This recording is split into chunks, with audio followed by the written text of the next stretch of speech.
Well, hello, everybody. Hope that you are doing well. It is Friday. We are ending the week. And yeah, we got about almost exactly an hour and a half for this broadcast. We are not going to go beyond that for various reasons. But here we are. I feel like it's a bit darker in here, but I don't think it is. I don't think it is. I think it looks good. I don't think it actually is. That's just a subjective feeling I have currently. So, welcome. Welcome and welcome.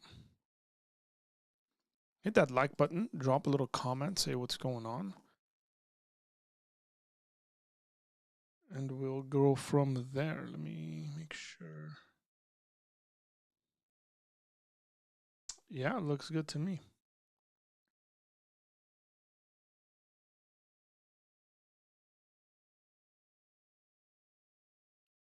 Just realized I haven't done my due diligence in asking you guys the question.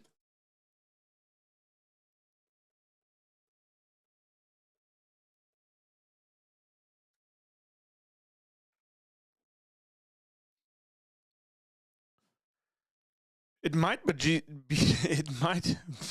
Oh man, that's when words get connected to each other. It might just be your first time, is what I was trying to say here. Welcome. My name's Arthur. This is the Apologia Center Friday streams. We're asking folks to join us. I have the Discord open for folks to jump in there and have a conversation. Here is the link. If you would like to call in live video, you can call in via that link. More than welcome to do that. No, Pisabi went home to be with his family. No, not here. I can neither confirm nor deny that he came to Bible study yesterday with us. So, I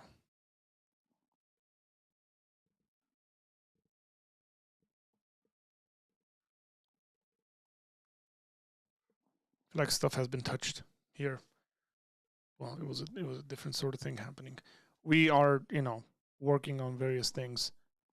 I'm really happy that we have a second camera in place, which is going to be used to host people and have, a second chair, as some people would like to say.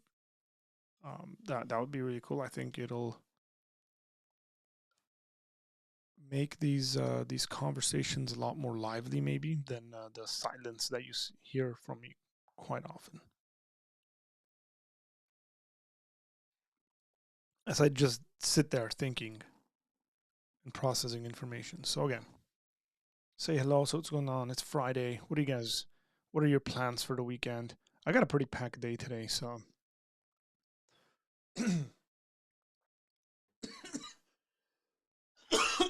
excuse me. What was that?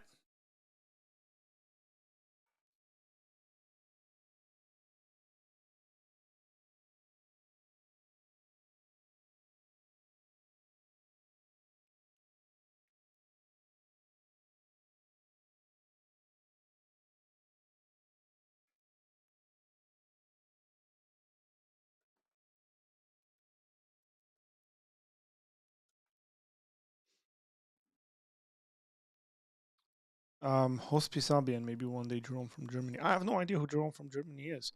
Pisabi keeps referring to this person named Jerome from Germany, but I don't know who that is.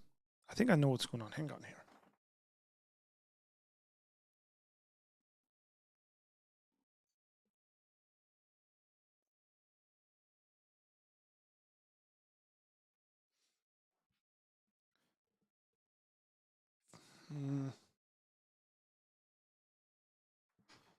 We'll keep it there.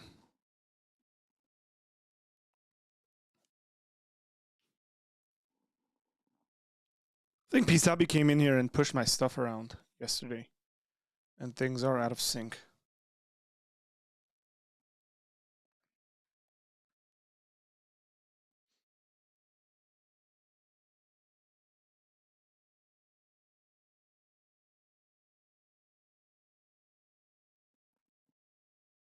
Yeah, I don't know who Jerome from Germany is. There is no Jerome from Germany that I know.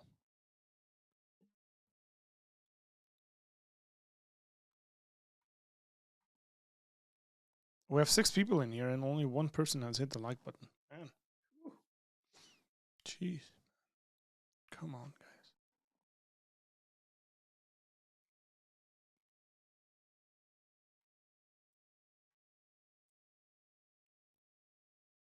Yeah, well, he messed up a bunch of stuff in my office. Let's see what this does. Great.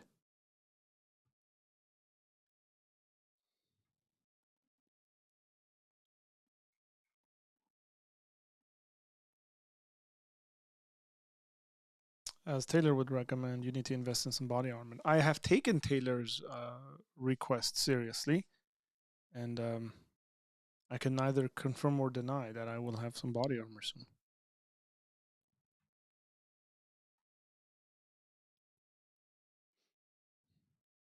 Taylor would be very proud of me, I think.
Jeff, what's going on? Um, love you, Arthur, but I'll reserve my thumbs up for when we get into the meat of the matter here, my brother. What is the meat of the matter, Jeff? Thanks for the love, by the way.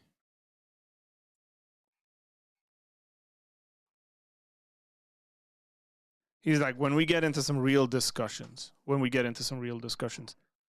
some real stuff, then I'll hit the like button. Then that would be a reflection of me actually liking this stream. That's fine. You're completely at liberty to do that.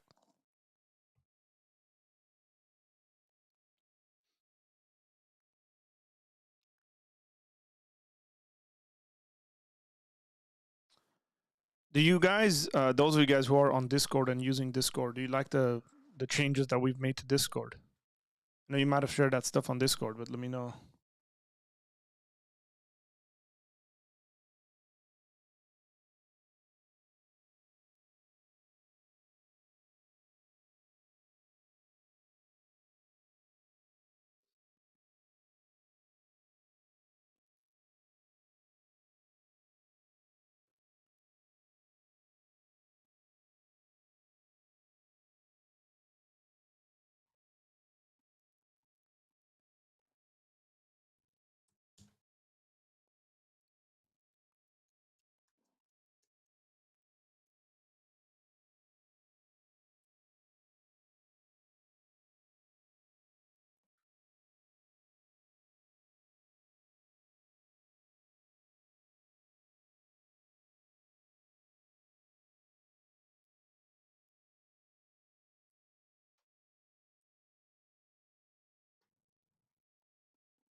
Yeah, I get it. I get it, Jeff. I got you.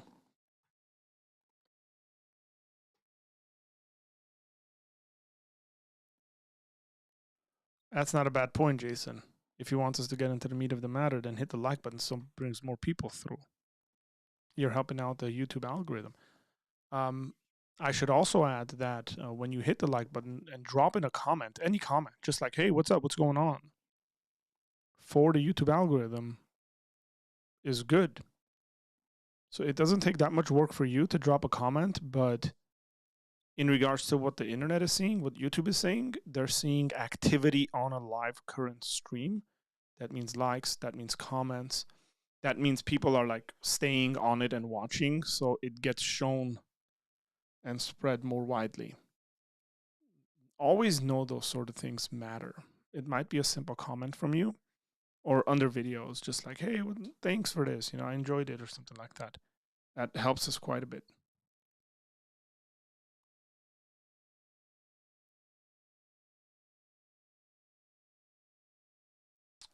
Um, Hello, everybody. Long time no talk. Remind me, because I don't know when we talked last, if we did. There's a lot happening on Discord. Yeah, man. I might just start streaming on Discord for you guys because the Discord folks are like serious. Thank you, Jeff. Nice to be on the live again. Well, it's nice to have you on again. This is bugging me.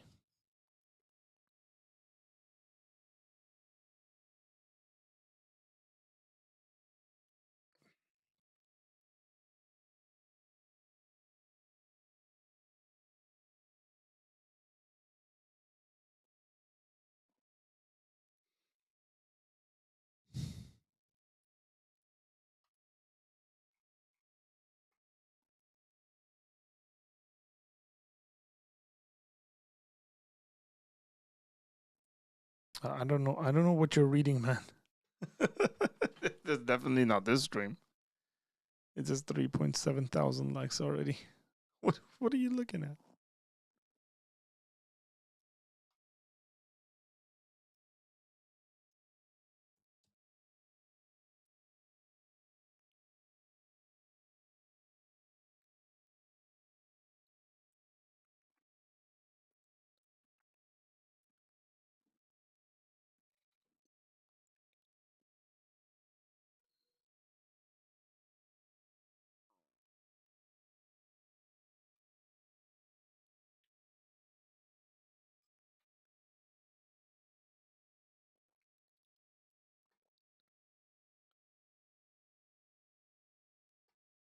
Four months ago.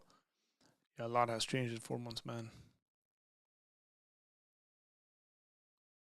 Well, welcome back.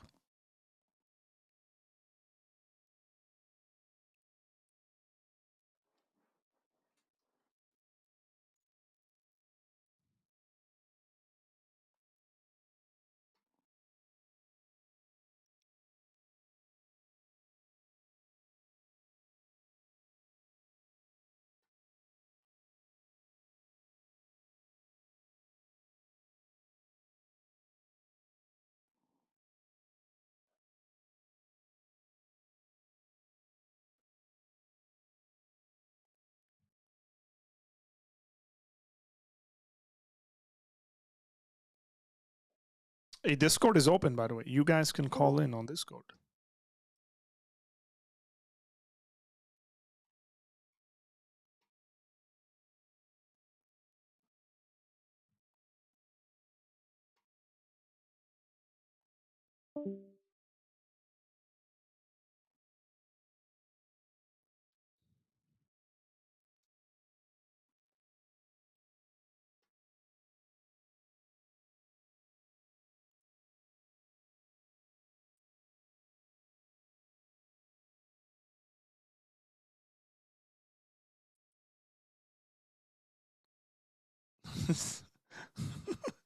This is so weird.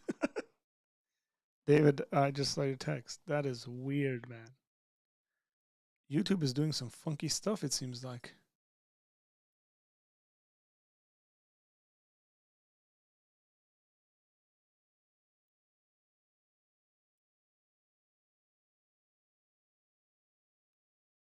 I'm looking at it. It says 8, man.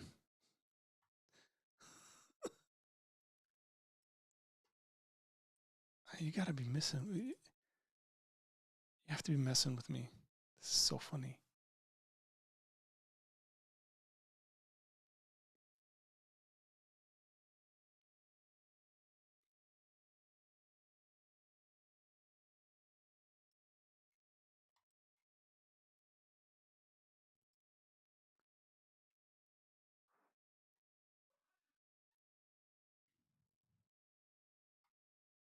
Wow. What's up? What's up, folks? Thanks for jumping in here. Hey, guys, we have Discord is open. The eCam link is dropped. If you want to call in, we have till 3:30 is the latest. I think I can be on here.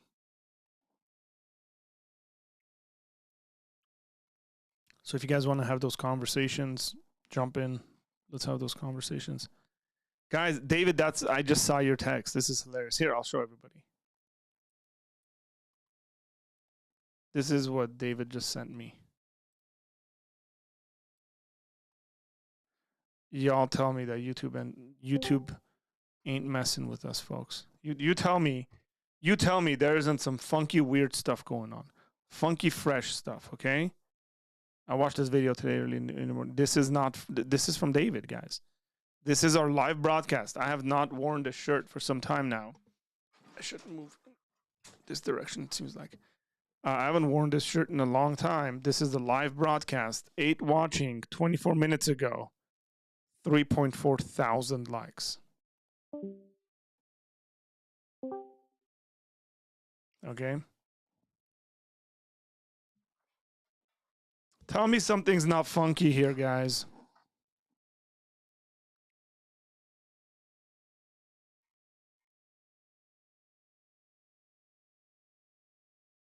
Looks funky to me.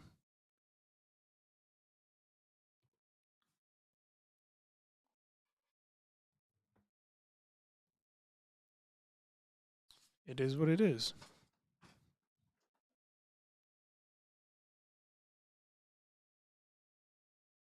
It's a glitch in the matrix.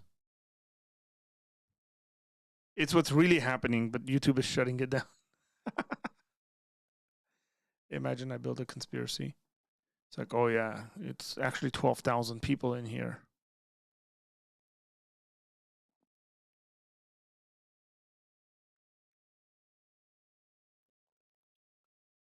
Weird stuff.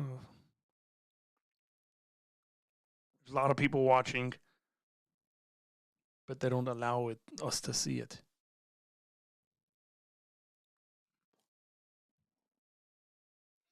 I wonder if you would refresh that, if it would change.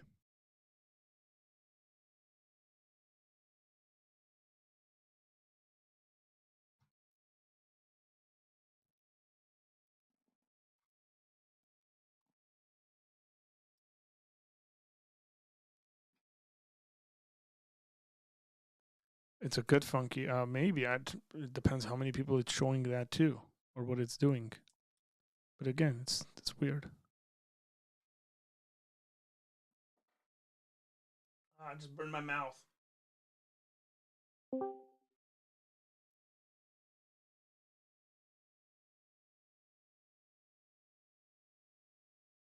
What's up, Bruce? You guys, hang on.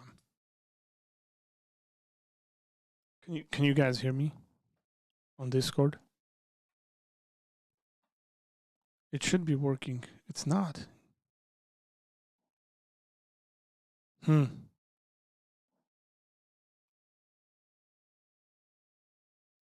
This...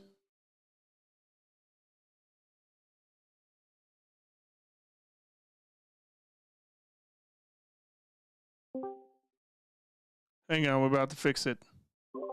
Fixed. What's up? What's up, guys? Sorry.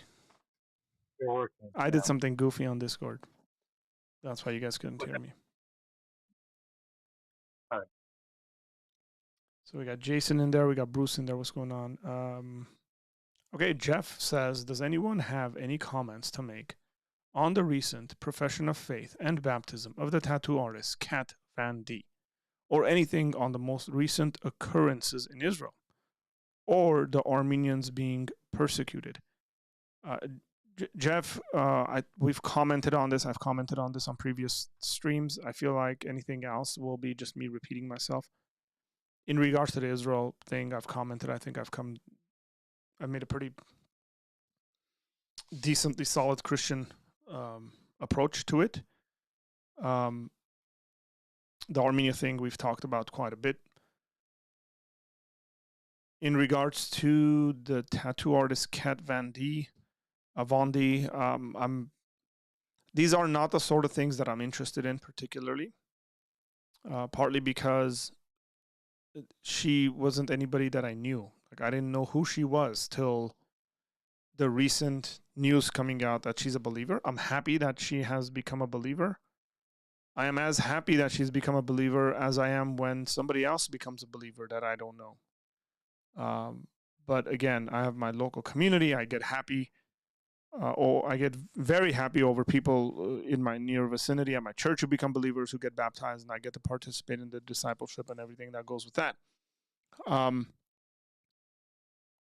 Maybe this is not the greatest commentary coming from somebody who creates content, namely that I don't think there's some kind of a requirement for us to comment on every other person. The other thing is that maybe we shouldn't be putting too much pressure on her because she's a new convert. People might expect things from her that they shouldn't. Just allow her to grow in the faith and in her walk with the Lord, and see what God does with that. So yeah. Jeff says, sorry, I've been on a motorcycle. Hey, I hope you've enjoyed your motorcycle trip for the past few weeks. But appreciate it, man.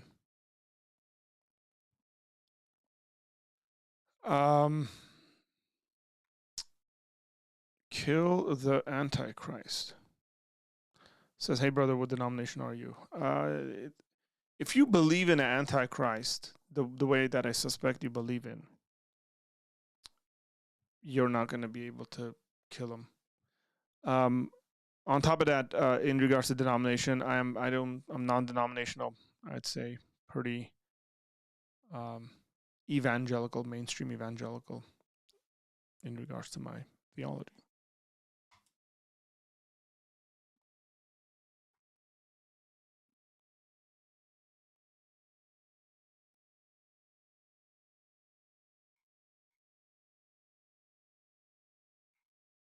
Okay, guys, on Discord, if you want to jump into the conversation, feel free.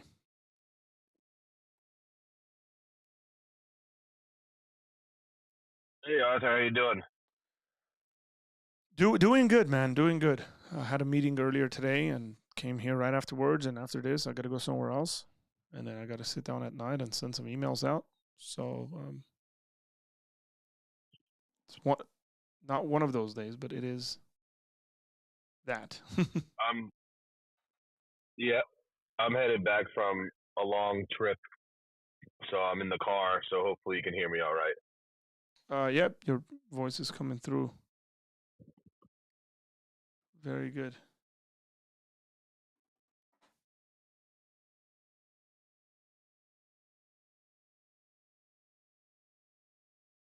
Do you have any topics going on?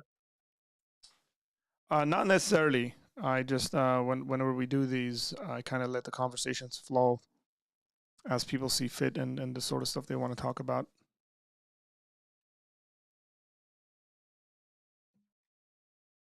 What folks like the sort of stuff I've been thinking about and reading about wouldn't necessarily pertain to these conversations. Where my attention's been. I did buy a book recently. Hang on. Yeah. This might shock some people.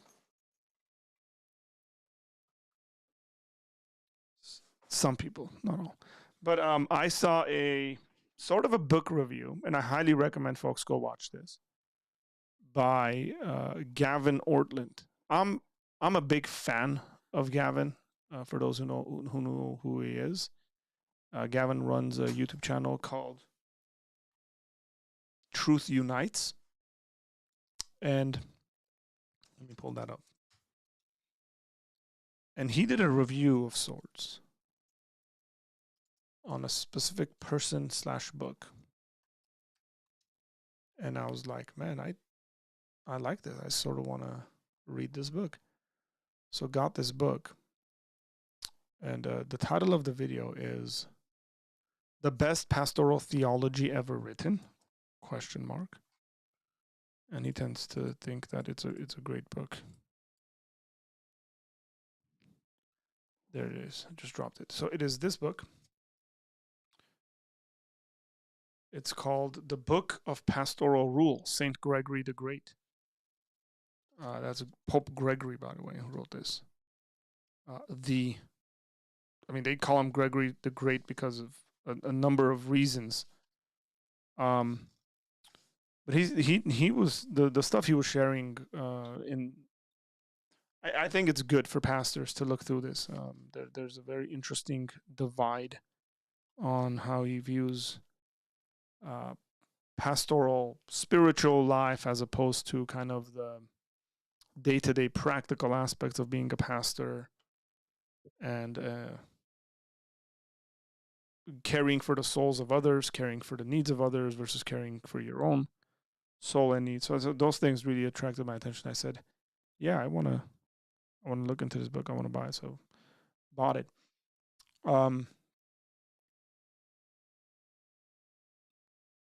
Now, why would I be recommending this book for everyone, and why am I even reading it? Because I'm not a pastor per se. Well, depends on how you define the word. Well, I think it's good if you're going to be in church leadership. I think if you're going to be an elder, I think if you are planning on discipling people, you ought to know about these things. And it's generally going to be for your good for a book like this. So we'll jump into this book and read through it. So thank you, Gavin Ortland. That's that, Bruce. If you got something to add to that, then go for it. Oh no, I haven't heard of that book that release. I mean, is it a recent new translation release, or that's a good is it question. just the old book? Yeah. So have you read this? No, I mean, I'm aware of St. Gregory the Great. Yes. But I'm not aware of this, right? So it says 2007 on here. So hang on, not 2000. When did the translation? Not 2007.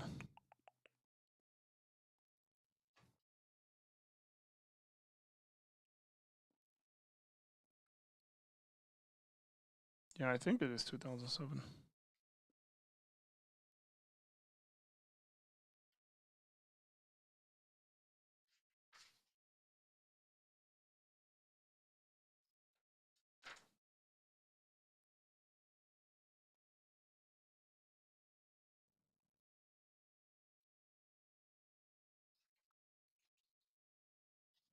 Yeah, I think it's 2007. The translation is by... It's in the popular patristic series, by the way.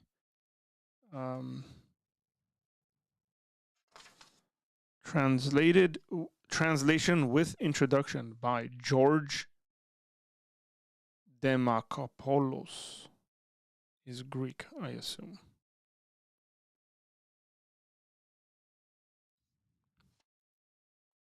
So yeah, we'll jump into this. So this is our pastor and I are reading through this. He is he's like 80, 90 pages into it already. I haven't started yet.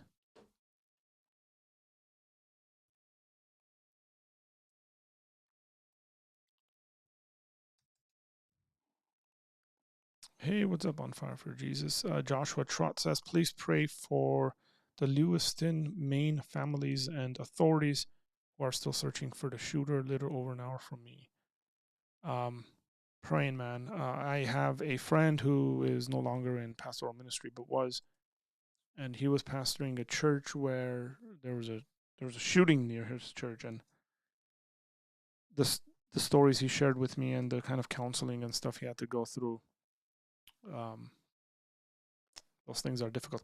A lot of times these things get politicized and we talk about it in regards to national news. and then people sort of forget about it and move on to the next quote unquote tragedy.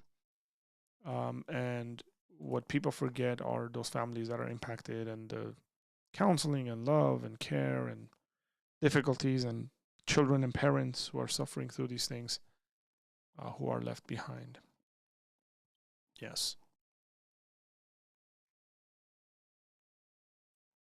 I feel like all Christian men should behave like elders or pastors. So the Bible says that we ought to strive, that it is a noble task to aspire to being an elder. But I would also say that it might not necessarily be a part of God's call. I agree with all of us acting or behaving like that. I don't necessarily disagree with that, Mike. But sometimes there might be competence issues. Like you could be a great guy. You could love the Lord and follow the Lord and do X, Y, and Z very well, but you might have an incompetence. And I'm not saying this, I'm trying to be very nice in the way I'm saying this. I just mean like there's theological subjects that you can't comprehend or communicate to others, meaning teach others, and that would disqualify you almost immediately.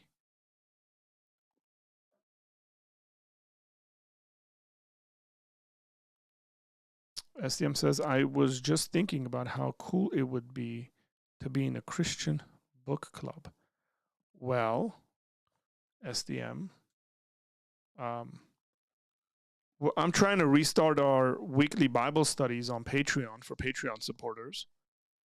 I know that's not a book club, but we're trying to restart that. There is a tier I have on Patreon where it allows for a book club, but we don't have people really interested in that, or we don't have people in that tier. Let me put it that way.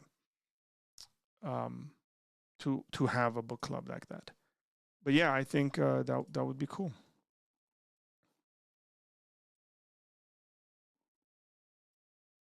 I've told people to go and vote. I will probably send another message out for all the Patreon folks and then close the voting and make a decision.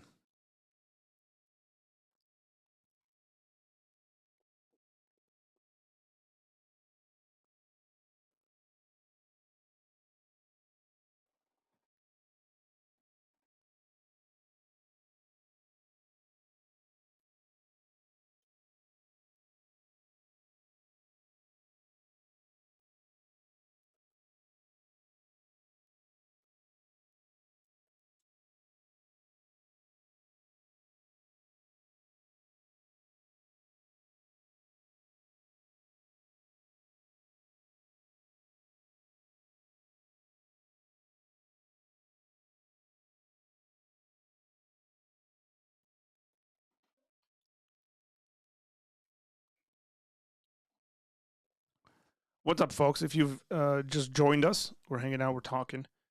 Go ahead and hit that like button and drop a comment. Tell us what's going on. How are you?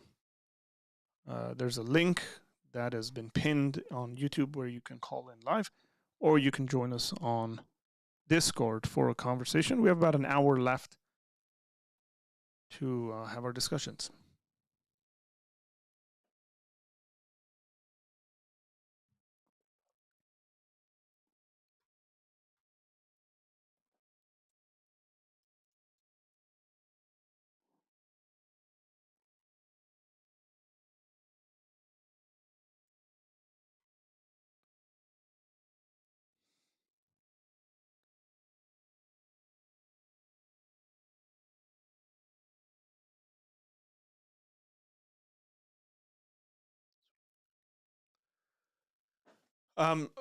Just a couple of comments about yesterday's mic situation, you guys. I'm trying to figure out how we can simultaneously fighting a fly.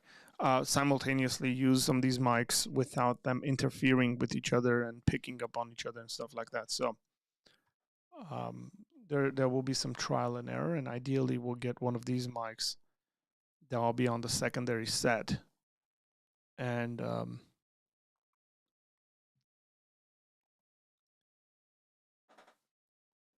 And then we can have in-house guests who sit with us and we talk together. And maybe in-house interviews.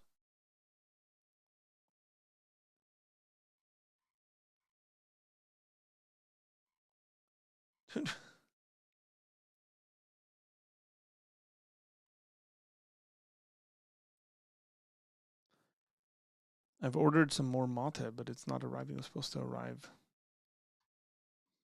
yesterday. It's not even out for delivery. I doubt I'm going to get this.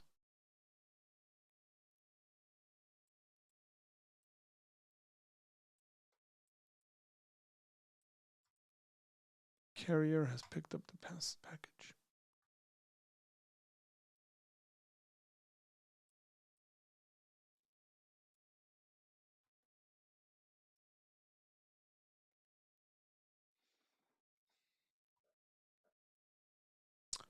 By the way, I love my Apologia Center sweatshirt hoodie.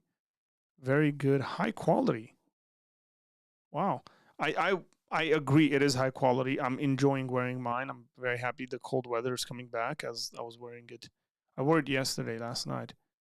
I wear it as I work out and walk in the mornings. The bright orange color alerts drivers that I'm a pedestrian. That is good, man. That's. I have the bright orange one. You guys have seen it, and people go, "Oh, it's so bright." I go, "It's great. I love it." Thanks for that. I was at a conference the other day, and I heard a really good question, so I was going to share it with you and with the chat. Go for it. And the question is Christianity inclusive or exclusive? Christianity is exclusive. I mean, depends what we're talking about. It matters what we're talking about here. But so I guess before I jump into answering this question, we might want to say, well, in what way is it inclusive and in what way is it exclusive? It's inclusive in the way that it will accept everybody. It's exclusive in the way that it speaks about morality. It's exclusive in the way where it speaks about salvation and how one gets to go into eternity to be with God. But before people kind of lose their minds, you might want to stop and say, is any other world religion inclusive in the way that they just accept everyone? Is there any one worldview on this planet where it is inclusive in that sense, meaning it agrees with other worldviews that disagree with them? And then you will very quickly realize, Mike, that that cannot be. It is an impossibility. Anytime somebody makes a truth claim, right? This drink here, this mate is wet. Say that's the proposition. This mate is wet. Anytime I make a statement like that, it's exclusive, and therefore anybody who disagrees with that, I will say, is wrong. Any truth claim is exclusive. Christianity makes truth claims, therefore Christianity is exclusive. But I would plug all truth claims are exclusive. Islam makes truth claims, therefore Islam is exclusive. All truth claims are exclusive. Buddhism makes truth claims, therefore Buddhism is exclusive. Atheism, and you can plug in anything you want there, and you will realize every single worldview out there is exclusive by nature because they make truth claims.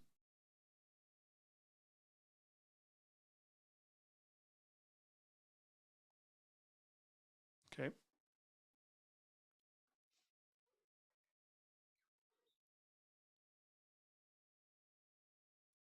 In New Jersey, if you wear something like that, you become a target for motorists. Well, we'll get you the gray one. We won't get you the orange one.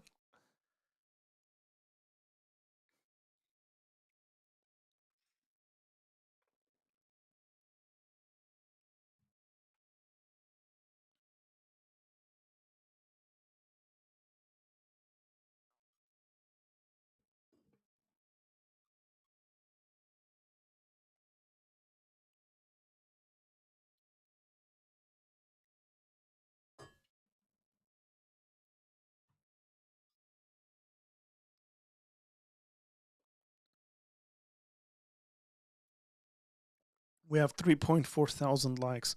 Can we get that number up? Don't forget to hit the like button. Hey, did you refresh your page, David, and did it change? Anytime, Mike. It is just the nature, what we were talking about inclusive and exclusive sort of stuff. It is the nature of thinking. It is the nature of trying to come to truth. It's exclusive.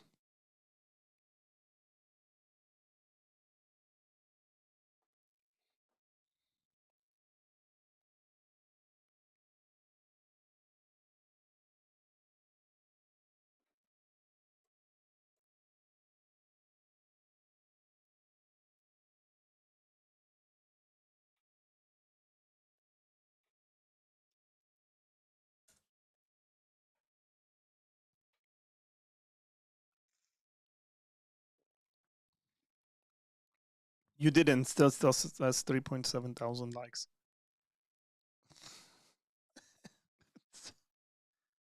I wish, dude. I wish my live streams would get.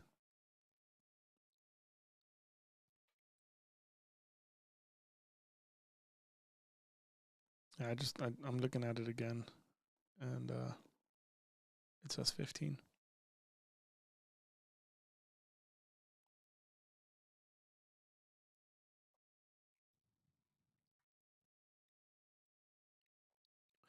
Who claims being exclusive is required because of the three? Am I missing something here? Who claims being exclusive is required because of the three main laws of logic?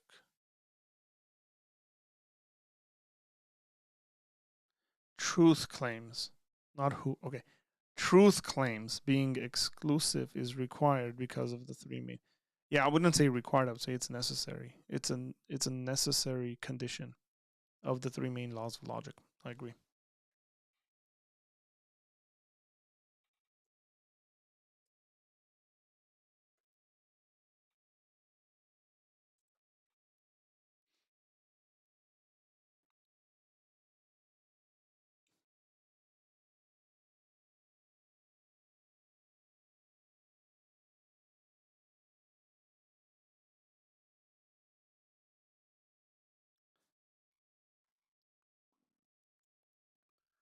When I was asked the question, all I can answer is yes.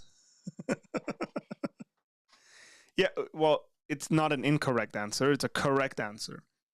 But we get called names for being exclusive the way we are. Like there's no name under heaven that man can be saved by except the name of Christ. That I am the way, the truth, and the life. Nobody goes to the Father except through me. You know, these sorts of exclusive claims. And my question is always, is the Buddhist inclusive enough to include all of Christianity within their Buddhism? And eventually you're going to come to a point where the Buddhist is going to disagree with Christianity and therefore is not going to allow Christianity. For example, if the Buddhist is inclusive enough to accept Christianity for what it is, then the Buddhist would have to agree that Jesus is the only way to the Father. But the Buddhist doesn't want to do that. So therefore the Buddhist is now becoming exclusive, just like the Christian. Same goes for the Muslims and the Hindus and anybody else that might be in there. Because if they were going to be inclusive enough to just accept Christianity, that would just mean they become Christians and give up their worldview, because Christianity by nature is exclusive. So it's just it's doesn't make sense.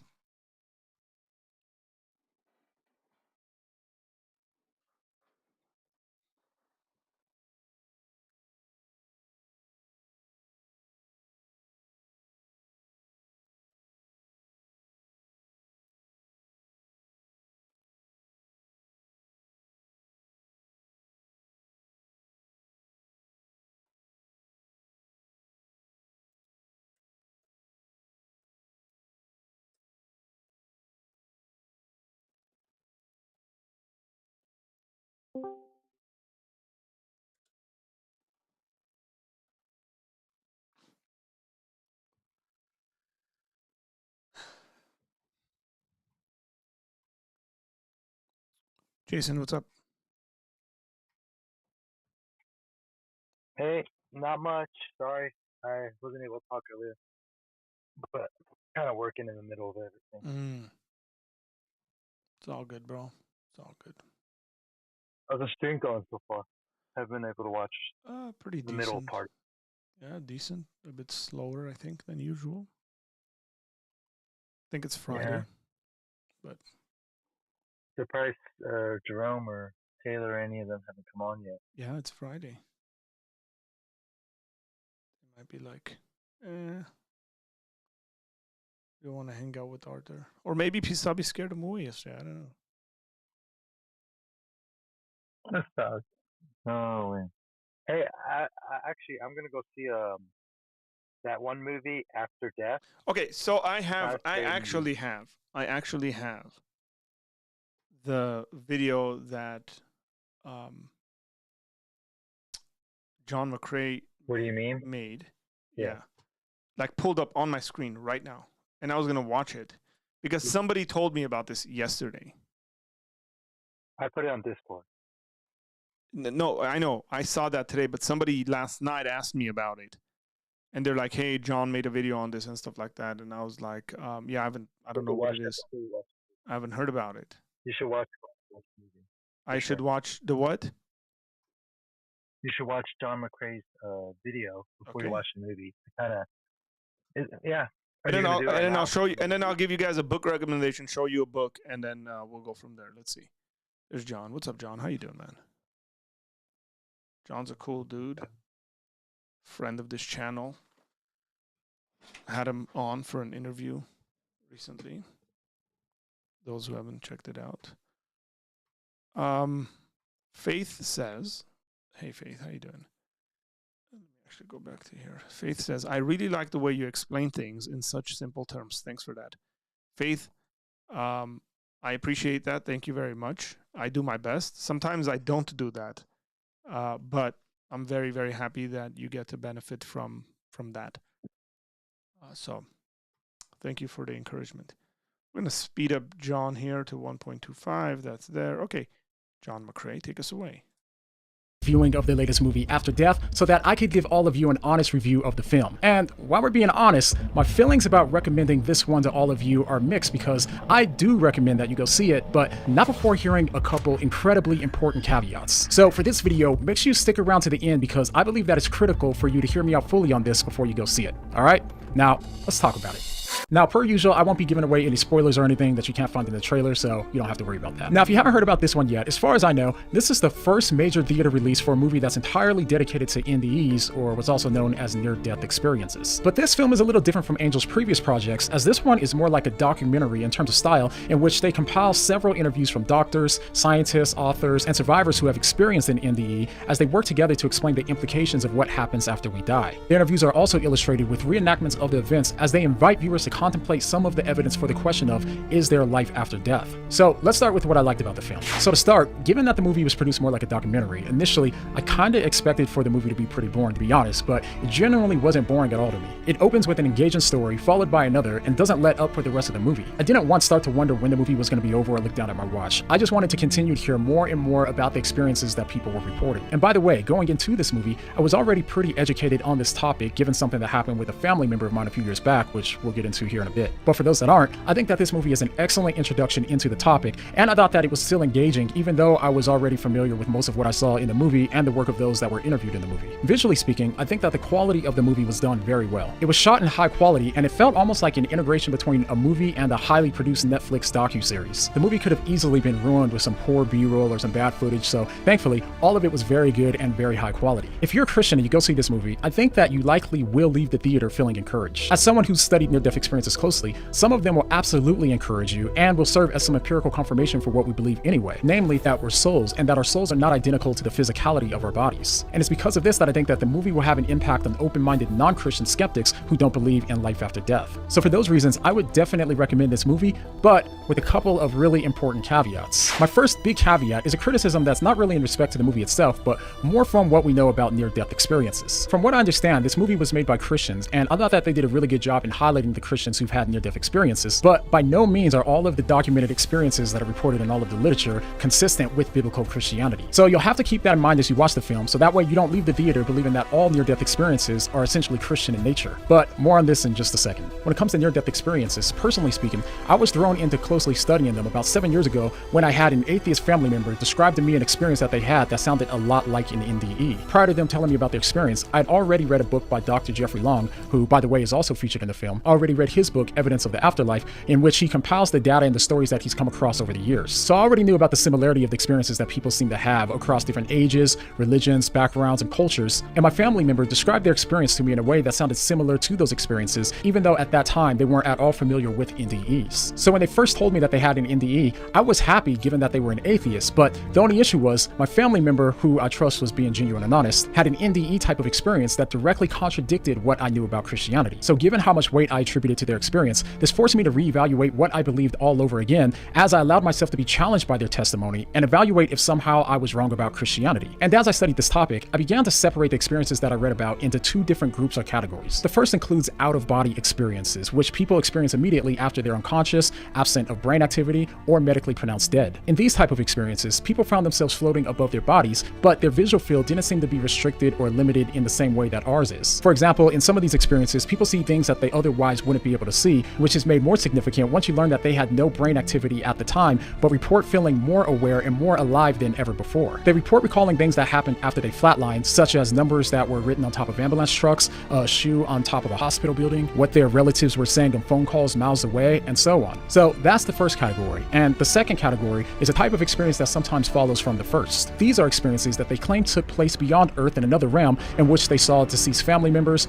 angels, God, heaven or hell, and so on. In this second category of experiences, there are some commonalities between them, but there's also a lot of contradictory explanations of what God or heaven is like that are mutually exclusive. So it's because of all this that I concluded that when it comes to the out-of-body experiences in the first category, we can verify those by verifying if what they saw actually happened or not. There seems to be some good evidence for at least a few of these, and even if one of these experiences is confirmed, that means that the atheist or the materialistic view that says that there's no such thing as an immaterial soul is demonstrably false. So those experiences can constitute as evidence that we're not the same thing as our bodies and that we leave our bodies at the moment of death. But when it comes to the second type of experience, people believing that they've experienced things after leaving the earth, these are experiences that we're not able to verify. Now, of course, that does not mean that these experiences didn't actually happen or that these people are lying. In fact, most people likely did have an experience, but objectively speaking, we're unable to determine the source of those experiences. It's possible that their experience was caused by God, but it's also possible that it was caused by a brain-induced phenomenon that we haven't discovered yet, or for those of us that are Christians, we could also include the possibility of spiritual causes, such as ones that are demonically inspired. The thing is, we don't really know what exactly is the cause of their experience, and regardless, what I ultimately concluded in studying all of this was that the evidence for their experiences, to me, is less viable than the evidence that we have for the resurrection of Jesus. When it comes to the experiences with the resurrected Christ that people had, those experiences weren't just internal experiences that no one could see or experience, but instead it was a public miracle in the physical world that people could see and verify collectively. Now, I don't have the time to get into the arguments or the evidence for why their experiences with the resurrected Christ hold so much weight, but my conclusion in studying NDEs was that the evidence for the resurrection far exceeds that of people's internal experiences that can't be corroborated or verified. So now we get to the question that all of you have been wanting to know, which is, would I recommend the film? And to that question, I would say yes, as long as you know to take these experiences with a grain of salt while also keeping in mind the two different categories of experiences that I described. When it comes to the first category, you can see those experiences as an apologetic for there being life after death, but not necessarily an apologetic for anything that has any greater theological significance. So you'll have to keep that in mind as you watch the film, so that way you don't leave the theater believing that all near-death experiences are essentially Christian in nature. My only concern is that people will start to look more into near-death experiences and will quickly become confused, as so many of the subjective experiences of heaven and God not only contradict each other, but more importantly, the Bible and the objective evidence for Christianity that we do have. But if you can keep that in mind, then I would definitely recommend for you to go see the film, and I believe that you'll leave the theater feeling encouraged if you do. And if you are planning to go see it, then go ahead and click the link down below to help support the channel, as I get a small commission of each ticket sold through that link. And if you do go see it, come back and leave a comment after you go see it to let me know what you thought about the movie, because I'm really looking forward to hearing what you thought about the film. But the next time that you hear about an NDE that contradicts what you read in the Bible, what are you gonna say? What do you mean? If you're gonna go watch this movie, I just put the link down there. Use that link to purchase the ticket so that John gets some commission on that. We're live. Yeah? That's exactly where I bought my tickets. Excellent. Yeah, I agree. Almost always, and I said this when I had John on. Almost always, I agree with almost everything John says. Like, I haven't seen the film, but yesterday when I had a conversation with some friends about NDEs, I said exactly what he said. Those are the categories. The most an NDE can do is prove to you that we have an immaterial self, a soul. That's about it. Like, that's where I would really push for an argument, as opposed to like, therefore Christianity is true X, Y, and Z. I just wouldn't. Experiences of this sort, I think, are say maybe like 20-30%, I would say, in my like usage of evidence. I wouldn't necessarily. My brother had an NDE. My oldest brother had an NDE. They're not as uncommon as you might think them to be. And I've asked him. He had this many years ago, when he was in his teens. He's in his late 40s now. But whenever I ask him and I tell him to recall it, and he says it's like I can't ever forget it. It's continuously present in his mind. That's one of the signs that people don't forget it. Let me pick up a book.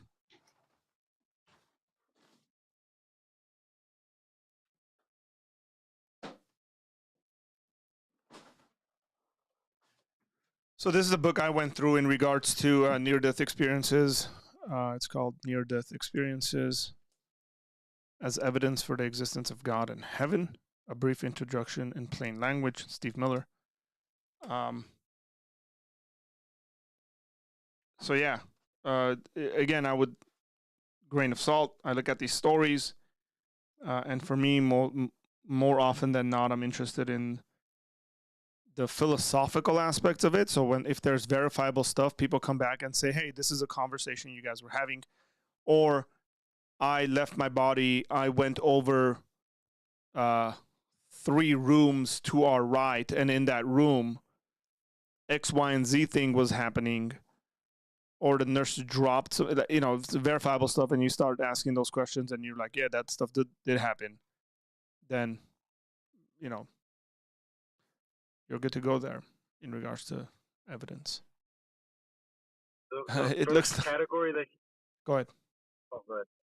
I'm just reading some comments. The first category he talked about is just it's so crazy that people can recall all these kind of things while being basically considered dead. That was the part where I've heard of those stories. Yeah, correct. Well, one of the things there, Jason, one of the things is that if you have the proper philosophy down, then you don't need your brain for memories. Your memories are not stored in your brain. So therefore, people can have memories even if they're disembodied and their brains aren't working. What?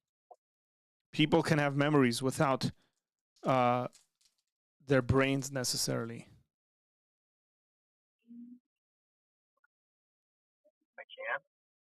So here's a question I'll ask you, and I asked this to someone else who had a similar reaction to what you just had. Does God have a brain? He has a mind, right? So yeah, but he doesn't have a physical brain. Right, yeah. Yeah. He doesn't have a brain. But he still has memories and has thoughts. You don't need a brain for thoughts. I mean, it seems to be the case that in this world, in the way we are, we need our brains to process information. But I wouldn't say our thoughts or memories or things of that sort are stored in our brains. We use our brains to access that information. So if that's the proper philosophy that we develop and function off of, then it's not beyond conception, I guess that's the right words, for somebody to leave their body, have some experiences, have a memory of that, come back and retell that. It seems like people noticed, and there's some comments coming in saying There's Mike saying it looks like your books, your libraries are connected. Whoa, bookcases are lining up. John's background and my background are very, very similar.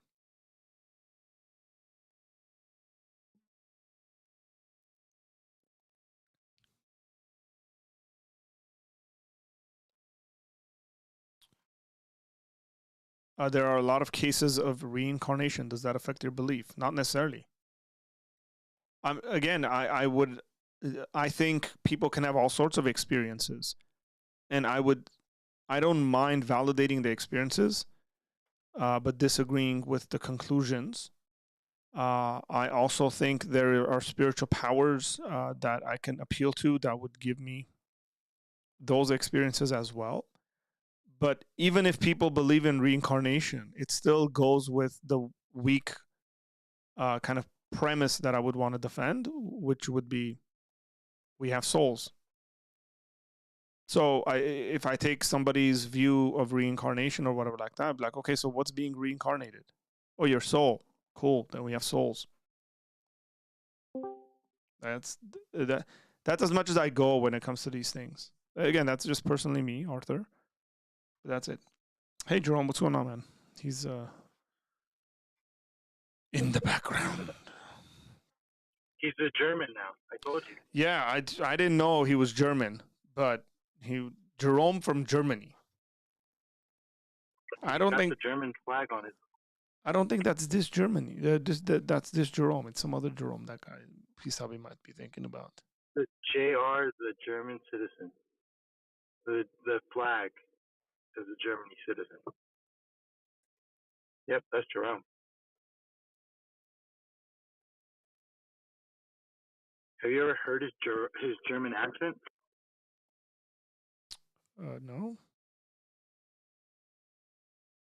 I guess it's just me and Pasabi who hear that.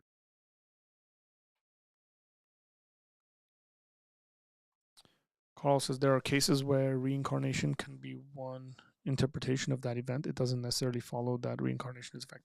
Correct. Yep. Let me see if I can read one of these near-death experiences.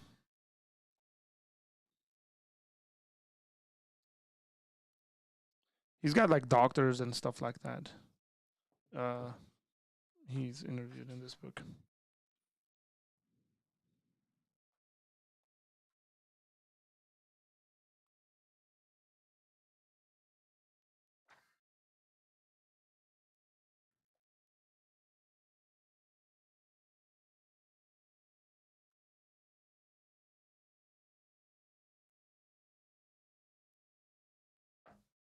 Check this out.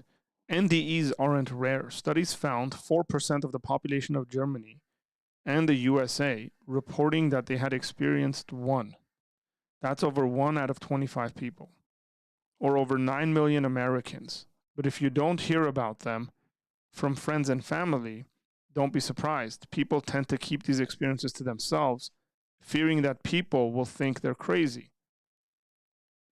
This helps explain Colton not immediately sharing his NDE with his family. Alternatively, perhaps Colton delayed because he was still ill immediately following the NDE. That's a specific situation he's dealing with. Why Germany and the United States? Why did they only say Germany and the United States? It might be that those studies have only been done in those countries. Let's ask the German citizen. What do you think? What was that? Let's ask this German citizen. Thing. Yeah, well, he's got to talk. No, he doesn't want to.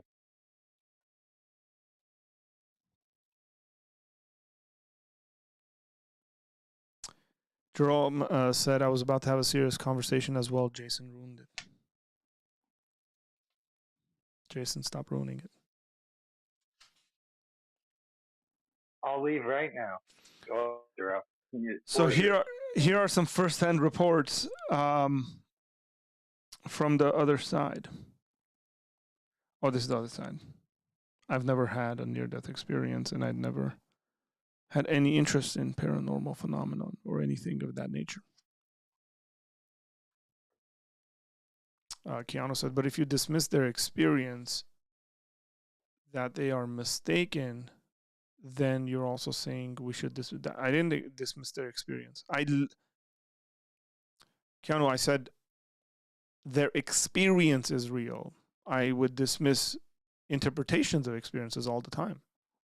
But I also dismiss people's interpretation of events, like non-NDE events. I would dismiss people's interpretations of accidents that happen in front of me. That doesn't mean accidents don't happen.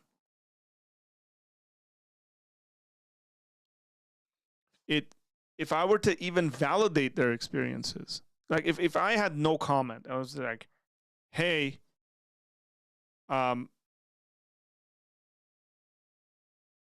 don't know about Christianity or Hinduism or whatever like that, whatever the reincarnation kind of view comes in. At the very least, I would say both of you guys are agreeing that there are such things as souls. And that's all I said. I didn't invalidate their experience. You might be misunderstanding what I said.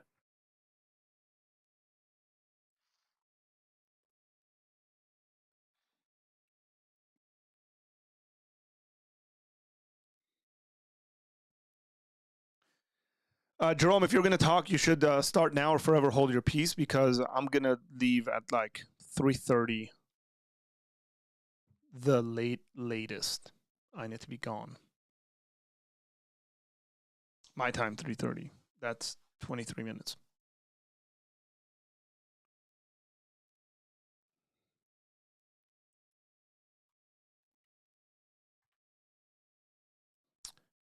SM says, I believe that I had a near-death experience. Some may say it was a sleep paralysis. So a near-death experience is when you're like actually dying, not you're sleeping. I was going into a light. As soon as I said God is the answer, the force left me alone. Yeah, I wouldn't classify that as a near-death experience. Near-death experiences are specifically defined as experiences where the person dies. Their brains aren't working. They're in a hospital. They get in a car. They get in an accident and they die. It's not. They're not like laying on their bed sleeping or something like that, unless they have a heart attack on their bed and then that's what's happening. I would be careful just to not to mess up the kind of endeavor of studies of NDEs, because they're pretty serious and people pay quite attention to them as to our experiences. I don't know why that needs to be called a near-death experience. In our conversation yesterday with some of my friends, I brought up the idea that some of these things could be visions that people have and not necessarily near-death experiences, which would change kind of, again, your interpretation of things. But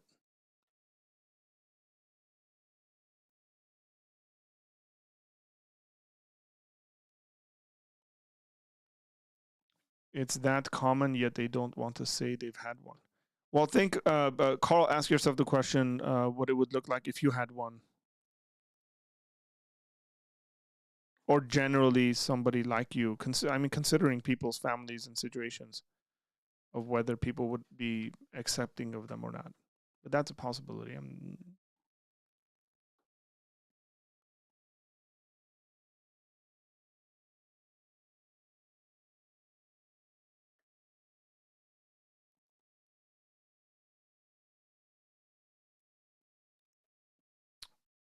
I'm just going to do this on stream because people apparently have boatloads of confidence to say things on camera, and I don't have that bravery. Okay. Take care, Jeff.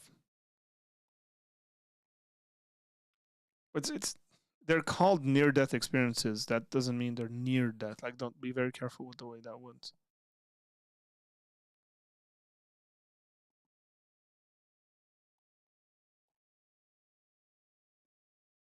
Jerome, do you need me to encourage you or something, bro?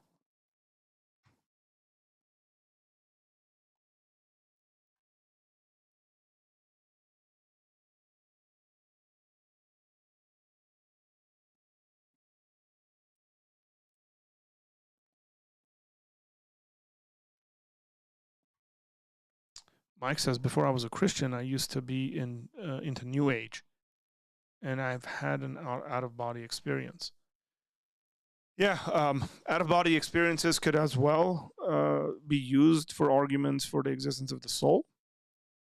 But again, let's not confuse out-of-body experiences with NDEs. NDEs are a specific category.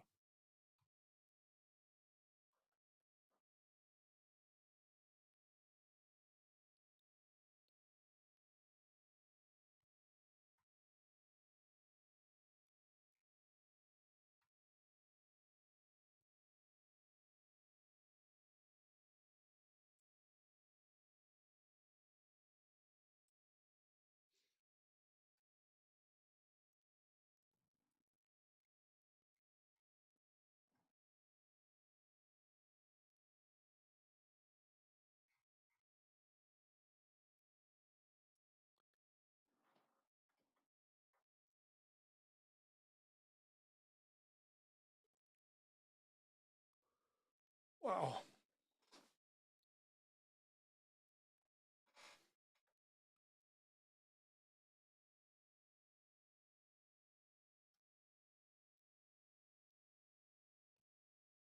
I think I've been sitting too much today.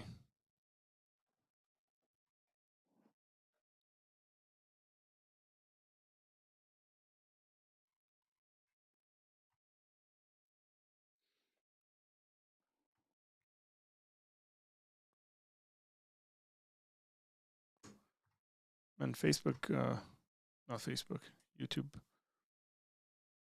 YouTube's throwing out some random numbers. Like it shows only 10 people are watching this, but there's more than 10 people watching it.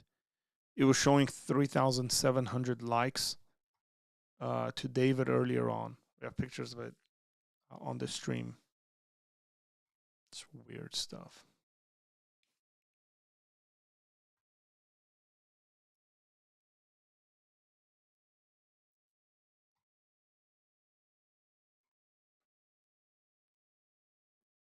Hey, what's going on, Askia?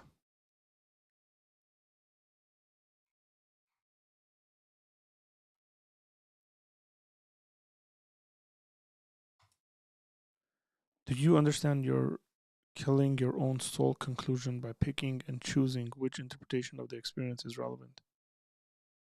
I don't think you're understanding what I'm saying.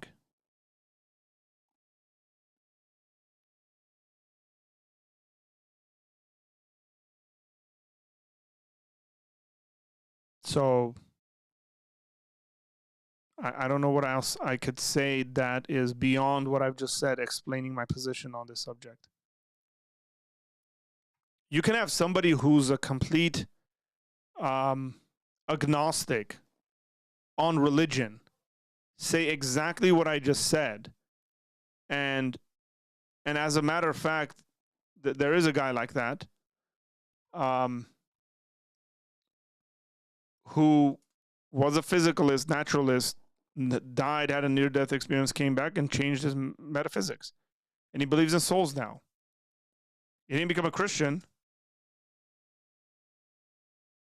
And so I think you can be agnostic and look at the Christian experience, and you can look at the Muslim experience, and you can look at the Buddhist experience. If every single one of those experiences require people leaving their bodies, you can very reasonably conclude that people have souls. They are not just bodies. So what a part of that is difficult for you to get, or that you're not understanding, or I'm miscommunicating or something like that.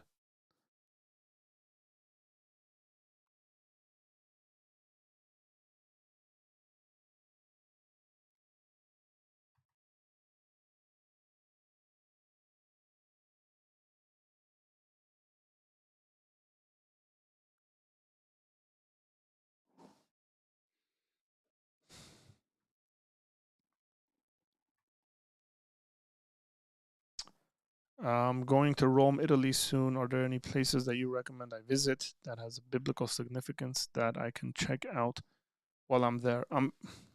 I haven't been to Rome. But I'm very, very sure you can, the tourist attractions in that toward that end and are pretty known. You can Google it, like top 10 places to see in Rome, or top 10 Christian sites to see in Rome, or something like that, and you'll come across some videos and articles and visit those places.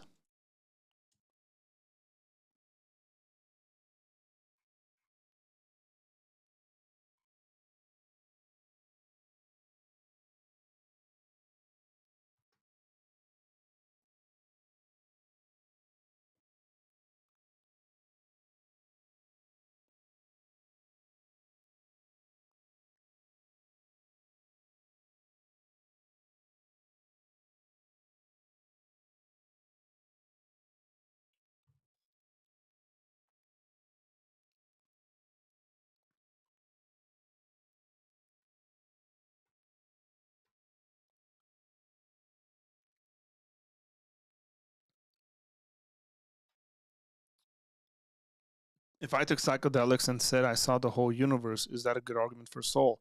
Clearly not. So, I don't know how to explain. Like, it's so simple, really, to a certain extent, where I get frustrated about it. So you're adding a caveat there, right? Like, I took psychedelics, which are a known thing that make me hallucinate and make me think and visualize things that aren't there, as opposed to near-death experiences where those things aren't happening. There is no psychedelics involved in that. So if you want to do comparisons like this, you got to do one-to-one comparisons, right? Like, so here would be the equivalent, I would say. If I took psychedelics and I had certain experiences, would you say they're legitimate? I would say your experiences are legitimate, yes. But your experiences are a direct result of you taking psychedelics. So an equivalent of that would be, say, shamans and religious, certain religions have religious practices in which they partake in, certain substances, and then they have X, Y, and Z encounters. That would be the one-to-one correlation. The correlation between a Christian dying or whatever, someone having a near-death experience, it doesn't necessarily need to be a Christian, versus someone else who's having that kind of an experience, say the Buddhist reincarnation, that's a one-to-one correlation you can have. So it's not that difficult, to be fair, in these kinds of comparisons. Yes, I know there's DMT spikes in near-death experiences. DMT spikes do not explain and cannot explain a person getting up out of their body, listening to a conversation, coming back and telling the people the conversation, or seeing where they put their dentures and coming back and telling them, you put my dentures in that drawer over there, or witnessing their family member doing something in their room at the moment of their death, and then telling them, you were doing this in your room when I was on the hospital bed dying. DMT spikes cannot explain any of those. Psychedelic experiences can't explain any of those. Those are the sort of stuff that you need explanations for. It's not complicated. So if you haven't read up and studied near-death experiences, maybe you should. Hey, Oscar, thank you very much for the super chat. It's been a while since somebody that's like anticlimactic, by the way, this cash register thing I have here. Yeah, I don't like it. That's a better one. Thank you for the super chat. We haven't got super chats for some time. Just want to say hello and God bless. Thank you very much.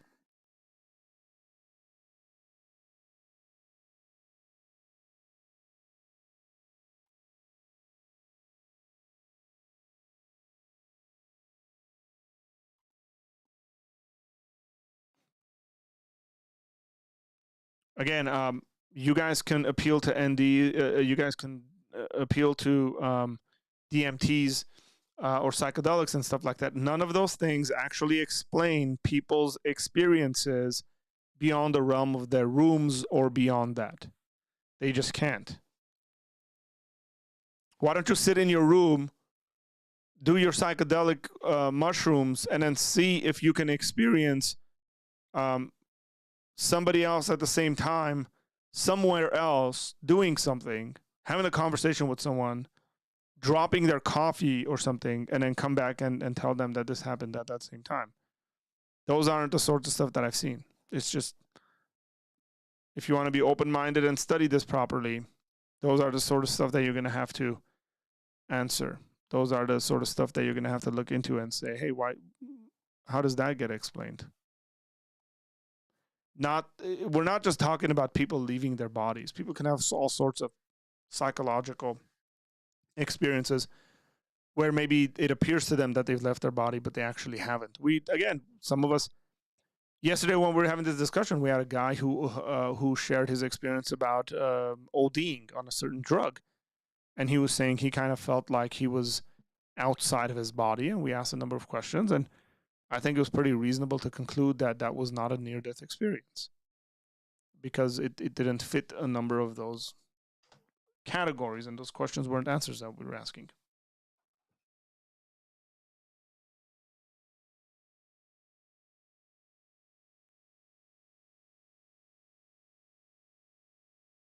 Okay. I need to hit the road.